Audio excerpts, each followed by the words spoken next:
यह भारत मां का सौभाग्य है कि 28 मई 1883 को भारत की पावन धरती पर एक बहुत ही प्रभावशाली और बुद्धिमता से परिपूर्ण व्यक्ति का जन्म हुआ, जिनका नाम था विनायक दामोदर सावरकर। यश, सम्मान की लालसा, दौलत और सत्ता की भूख से वह आजीवन कोसों दूर रहे। प्रेम, स्नेह और आदर से वीर सावरकर नाम से संबोधित इस स्वतंत्रता सेनानी को अंग्रेज हुकूमत ने यातनाएं देने में कोई कसर नहीं छोड़ी थी। एक बार इस निर्भीक स्वतंत्रता सेनानी ने अंग्रेज सैनिकों की गिरफ्त से बचकर समुद्री जहाज से समुद्र में छलांग लगा दी थी और कई दिनों तक निरंतर तैरते हुए तट पर पहुंच गए।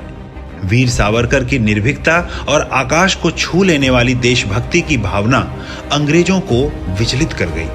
क्रूर अंग्रेज शासकों ने वीर सावरकर को फिर से गिरफ्तार कर लिया और अंडमान में काला पानी सजा के तहत जंजीरों से बांधकर नारियल से तेल निकलवाने तक की यातनाएं दी। वीर सावरकर स्वतंत्रता संग्राम के सेनानी ही नहीं, अपितु चिंतक, लेखक, कवि, वक्ता, इतिहासकार और दूरदर्शी राजनेता भी थे। उनके लेखन और भाषणों ने ब्रिटिश शासन को हिला कर रख दिया था।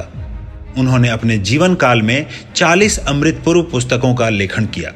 बहुत ही कम लोग जानते हैं कि हमारे हिंदी शब्दकोश में आधुनिक व प्रचलित बहुत से शब्द वीर सावरकर की ही देन है। उनमें से कुछ प्रमुख शब्द हैं दूरदर्शन, दिग्दर्शक, वेशभूषा, वेतन, क्रमांक, विधिमंडल, संपादक, वायुयान, दूरमुद्रक। 1 फरवरी 1966 को भारत मां के इस सच्चे सपूत ने यह कहकर भोजन और दवाइयों का ग्रहण बंद कर दिया था कि अब मुझ में भारत मां की सेवा करने की ताकत नहीं रह गई है। अब मुझे परम शक्ति में विलीन होना है। 26 फरवरी 1966 को वीर सावरकर भारत मां से विदा लेकर परलोक सिधार गए।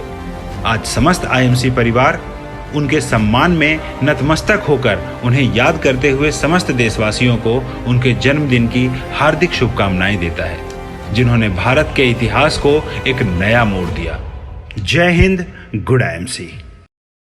जिन लोगों ने आईएमसी बिजनेस पेज को सब्सक्राइब नहीं किया है वो कृपया हमें सब्सक्राइब करें और सब्सक्राइब करने के बाद बेल आइकन पे क्लिक करें, जिससे आने वाली वीडियो की नोटिफिकेशन आपको सबसे पहले मिले।